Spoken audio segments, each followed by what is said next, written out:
تخيل كده تدخل المقابر غصب عنك ويظهر لك جن. كنت انا وواحد صاحبي ماشيين رايحين لواحد صاحبنا عشان نبات عنده، كانت ساعتها الساعه 12 بالليل. المهم فضلنا في الطريق، المواصله اللي احنا كنا راكبينها نزلتنا في مكان على حسب ما احنا كنا سائلين على الشارع يعني. المهم نزلنا من الميكروباص ولقينا ان الشارع كله ضلمه ومفيهوش غير عمود نور واحد. فضلنا ماشيين في الشارع، لقينا الشارع متفرع منه شوارع تانية، فدخلنا في شارع من الشوارع دي اكتشفنا ان احنا في وسط المقابر. وهنا فضلت انا وصاحبي نزعق مع بعض، اللي هو انت احنا إيه اللي جابنا هنا يا عم؟ انت اللي قلت نمشي من هنا، لا انت اللي قلت، لا مش عارف ايه، طب هنمشي كده، لا هنمشي كده. فضلنا نزعق مع بعض ومختلفين هنمشي ازاي، وكل واحد فينا عايزنا نمشي من طريق تاني. وفي وسط الخناق اللي احنا عاملين نتخانقه لقينا راجل جاي من بعيد وقال لنا بس مش عايز كلام. الراجل كان شكله راجل بدقنه خفيفه كده، شعره طويل وجايبه على جنب، كان لابس جلابيه بيضه وانت تشوفه كده تقول ان ده شيخ. يعني هو الراجل هيئته كده هيئه شيخ. انا اول ما شفته قلت له احضرنا يا شيخ، دلوقتي احنا نزلنا في مكان كذا وهو صمم ان احنا نمشي من هنا، وجينا هنا فلقينا نفسنا في المقابر. الراجل رد بكل برود وقال انا مش شيخ وما تقوليش يا شيخ، انتوا عايزين تروحوا فين؟ ردينا عليه وقلنا له ان احنا عايزين نروح مكان كذا. الشيخ قال خليكوا ورايا هنمشي كده. وهنا حسيت بالانتصار وبصيت لصاحبي وفضلت اقول له شفت مش قلت لك هنمشي كده، هو ده الطريق اللي مش صح اللي هنمشي فيه. وارمي عيني تاني عشان ابص على الشيخ، الشيخ مش موجود. الشيخ اختفى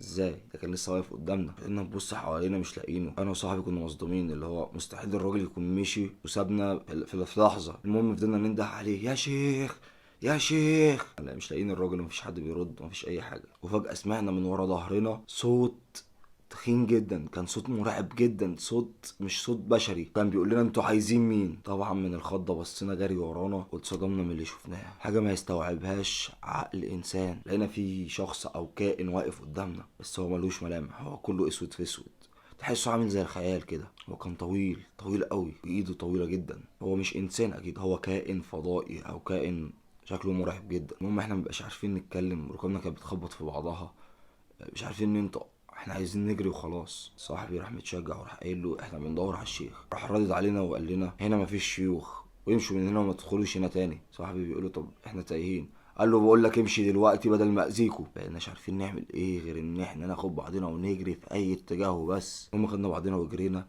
ولقينا نفسنا طلعنا على الطريق بره. وهنا نلاقي عربيه جايه بسرعه جدا. فضلنا نشاور العربيه نشاور العربيه، مفيش ملامح جواها، والعربيه من كتر سرعتها كانت داخله فينا وكانت هتشيلني. بس الحمد لله ربنا سترها وبعدنا في اخر لحظه. وقفنا انا وصاحبي جنب بعض وعمالين مستغربين ايه اللي بيحصل، طب احنا فين، طب هنعمل ايه دلوقتي؟ رحنا قعدنا على الرصيف تحت العمود وبنتكلم.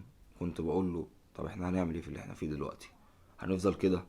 هنفضل تايهين؟ طب احنا اللي بيحصل معانا ده بيحصل ليه؟ او هو ايه اللي بيحصل اصلا؟ وفجأة بص جنبي على صوت راجل بيتكلم بيقول لي انتوا عايزين تروحوا فين؟ فجأة انا وصاحبي نبص جنبنا بسرعة جدا ولقينا ان الشيخ واقف جنبنا، مبقيناش فاهمين حاجة. فقمت بكلمه يا عم انت مين؟ انت سبتنا ومشيت ليه؟ انت ايه؟ انت بني ادم ولا مش بني ادم ولا ايه؟ الراجل مردش، لف ظهره وسابنا ومشي. احنا شايفينه قدامنا اهو. عايز اقول لكم ان هو بعد ما بعد تقريبا 10 متر فجأة الراجل مبقاش ليه وجود، اختفى. طبيعي ان انا لو في بني ادم ماشي قدامي بعيد عني ب10 متر هبقى شايفه، لا الراجل اختفى.